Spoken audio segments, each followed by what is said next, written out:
And I thought, okay.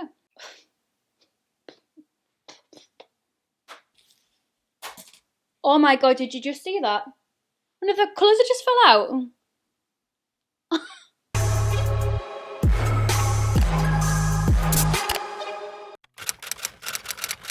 Hello, you beautiful people. Hello and welcome back to my channel. Today we are going to be doing a video that I actually saw Soph Does Nails do, and it's basically going through products that you regret buying and kind of explaining why, and hopefully it'll help to guide you for future purchases as well, to save you making any similar mistakes. If you are new here, I am Luce Stephenson, but you can call me Luce because we're all friends here. If you are new, don't forget to hit subscribe, give this video a thumbs up because it really helps out my channel loads, and don't forget to enter my giveaway linked down below. It's a huge giveaway. I also do a giveaway every single month on my channel, so hopefully I will see you again. Anyways, let's just get straight into it. So I've made a little list in my little handy dandy notebook, and let's just look through what products I regret buying and why. So first up is a little mini. This is the By Terry Hyaluronic Hydra powder, and it's just meant to be like a translucent shade, but this is what it looks like. I got this in a Feel Unique like beauty kit where you get to pick from like, I think it's like 5 samples for like £12, and then postage and packaging. I'll leave the links down below to them videos if you do want to check it out. They also do a £3.95 one where it's like little sachets of samples, and you get your money back on a voucher for that one because you're just paying for the postage and packaging, so you get your money back for it. But anyways, I picked this up in the beauty kit, and thank God that I did. I've heard so much good stuff about this powder. Like, I've heard like really like big makeup artists raving about it, so I thought, oh my god, I can try it, see what it's like without breaking the bank, and it is horrendous. It just looks, I don't know, it just emphasises all the bumps on your skin. It just looks an absolute mess, and I'm still glad that I didn't buy it, the proper version of it, because it would just been a complete waste. My friend Ellie also tried it the exact same way that I did with the beauty kit through Feel Unique, and again, hated it. So I don't know what it is with this powder. I don't know whether we're just not getting on with it, but I totally regret buying it. I'm still glad that I didn't buy it full size as well. Next up is a YSL like cult product. Like, it's one of their, probably one of the best selling products from YSL. It's the Touche Éclat. So it just looks like this. This is a very old, I think it was like a Christmas edition. It's got some powder on it. And this is just in the shade 2. It literally does nothing. If you are going to be paying this much money for the Touche Éclat, you might as well pay the little bit extra and get the Glam version of it, because that one actually has coverage in it. This has like a tiniest bit of brightness in it, but it hasn't got the coverage, so it doesn't even look like it's brightening because you can still see the darkness underneath. So it only really work on top of another concealer, and for the price of it, like, this should be working miracles. I shouldn't have to put another concealer on underneath. I actually prefer my Revolution Infinite Conceal and Define Concealer over this, because it's just rubbish. I've been trying to use it up, but I don't even like using it. I know some people actually reuse the tub, so when all the product's gone, they'll like clean the brushes and then use it as a lip brush. I might do that, or I might just bin it, because it's just rubbish. I would not recommend picking it up. And if you do really want it, try it in store, put it in the back of your hand. It's literally got no coverage in it whatsoever. The Glam one is so much better. So this one might be one that might actually shock you. So this is the MAC Mineralised Skin Finish in Medium Tan. So this is what this looks like. I actually have the dark tan one, which is actually what I've got on today. So that's the colour difference between the two. So I regret buying this because basically I went and had a MAC makeover, and I had fake tan on. I was going to night out afterwards, so I had a lot of fake tan on. So she put the dark tan Mineralised Skin Finish on me, and obviously this looks orange. It looks so dark, and it looks even darker in person. And I thought, there's no way on this earth that I can wear that when I'm not tanned. So I said to her, I absolutely love it, but what's the shade lighter, because I'm not normally this tanned. And I went for the medium tan. It's rubbish. It's nothing at all like the dark tan. And I don't even know if I'll ever get through this, because it just does nothing. I'd rather buy this and apply a little amount than buy this and build it up, and not really get anywhere with it.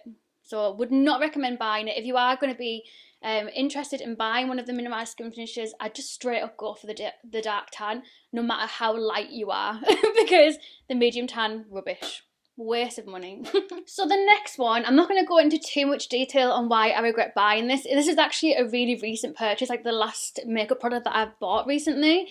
There's going to be a full Foundation Friday coming up on this. This is the Maybelline Dream Urban Cover, I can never pronounce that. Full coverage, lightweight protective makeup. It's in this shade 100 Warm Ivory. It just looks like this.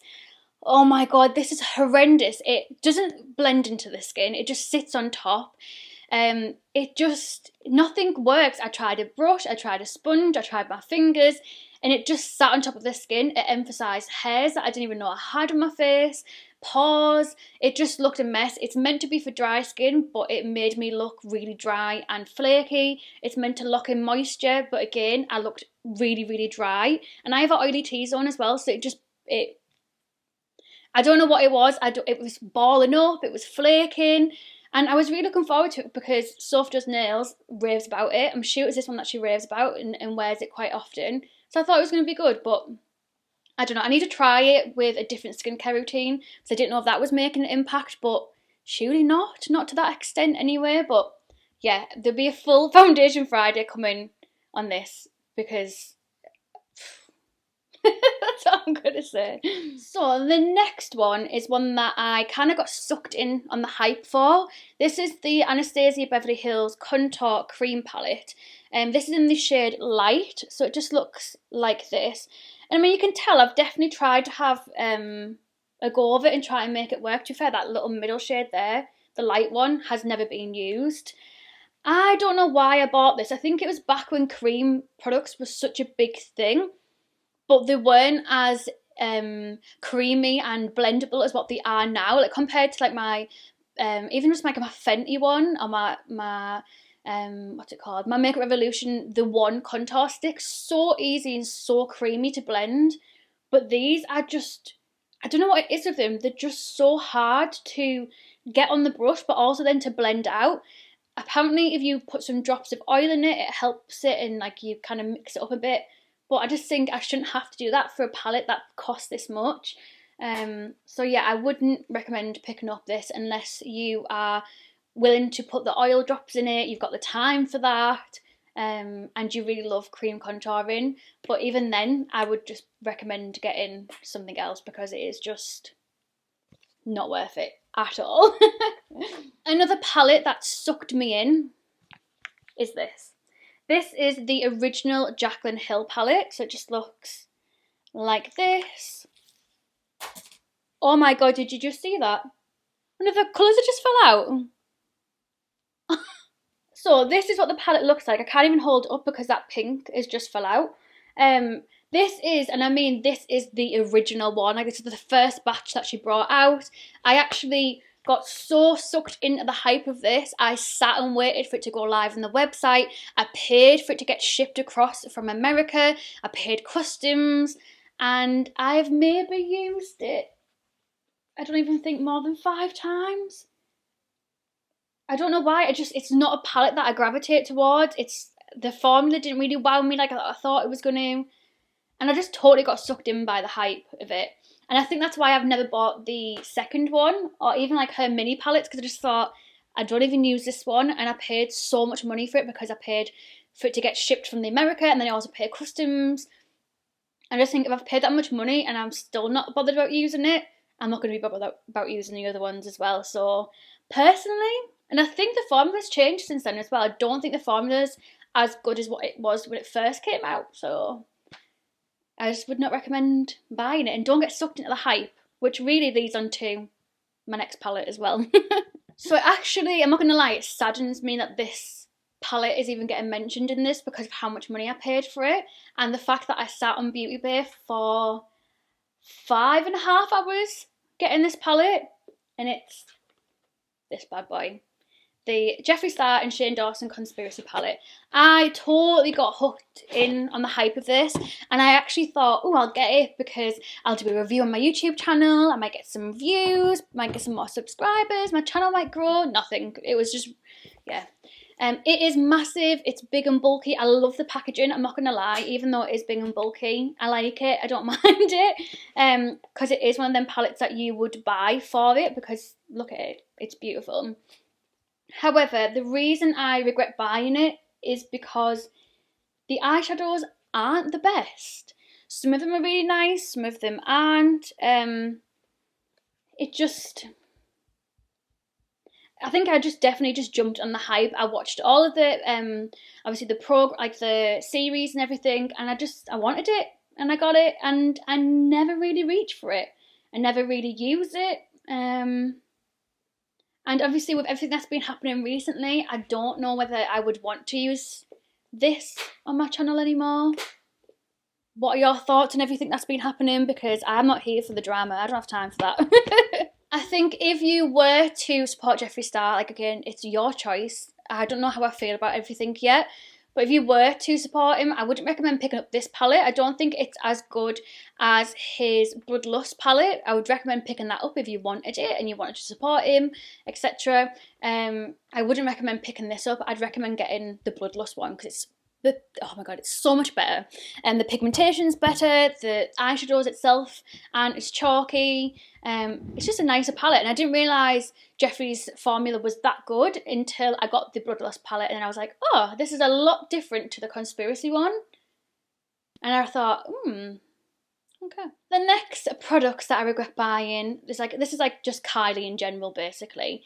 I totally regret jumping on the Cardi Cosmetics hype. It was something that I feel like everybody and the dog had Kylie, especially if it was like the lip kit. I actually do have a lip kit somewhere. I don't know if I've put it in my pile for stuff to sell, but I do have like the Cocoa K, I think it is. But I never really wear matte liquid lipsticks anymore anyway, so it doesn't make a difference. But yeah, I spent so much money on getting like the full holiday collection. I got the bag, I got the full bundle, and also with the lip kit, and paid for it to get shipped to the UK, and paid customs. Did I pay customs? I feel like I did pay customs. Yeah, I did, on top of that as well. I think it was like £18 as well. And I generally do think that these are exactly the same as Colourpop, so I just wouldn't recommend it. And I found the lip kit was so drying, the like liquid lipstick unbelievably drying on the lips. So yeah, just an absolute waste. And I don't know why I even picked up the full bundle, because when am I ever going to wear a red gloss? When Lucy, are you ever going to wear this? And obviously the same thing for the matte liquid lipstick. I mean, I probably would have wore this back in the day, but currently now I go for more like nudie lips and more like ombre lips like this. I don't really go for really dark colours anymore. I mean, I might in winter, but I doubt it. I don't know. And this is from 2016, by the way. And this is the palette. Like, why did I think that was attractive? God knows. But yeah, I don't even buy anything from Cardi Cosmetics now. I think that was my first time and my last time. And then last but certainly not least is the Tartelette in Bloom palette. I regret buying this. I bought this because I love the Tartelette palette, the original one. And I thought, oh my god, I reach for that palette all the time. It is like my go-to for crease colours, for just a matte eye. It's beautiful. So when I saw that this one was launched, I got it off QVC, and obviously the colours are beautiful. There's some shimmers in here as well, whereas I think the other one is just full matte. But it's just not as good as the original. And I think really I should have just waited, because then eventually they brought out is it the heat one? The toasted one? Was it toasted? The the more sultry, I think it had like a leopardry print, like some kind of animal print on the front of it. And I should just waited for that one to come out, because this one just wasn't for me. And I feel like it was such a waste. And it's never one that I ever really reach for or want to kind of use. I always use the other one, so yeah, I regret buying that one as well. So I'm going to put a little disclaimer at the end just to let you know, obviously, there is stuff from these brands that I do like. Apart from Kylie, because I haven't tried any of her recent stuff, I don't really know. I wish they had it so it was so much more accessible in the UK to buy. But then even if that was the case, I think I'd rather get Colourpop, to be honest. I'm not gonna lie. But if you love any of these products, like, that's your choice. My choice not to really like them or regret buying them, or just don't really reach for them. Keep an eye out as well for the Maybelline Foundation Friday, because that'll be coming soon. Thank you so much for watching. Don't forget to hit subscribe and join our little YouTube community, and don't forget to enter that giveaway as well. Bye guys.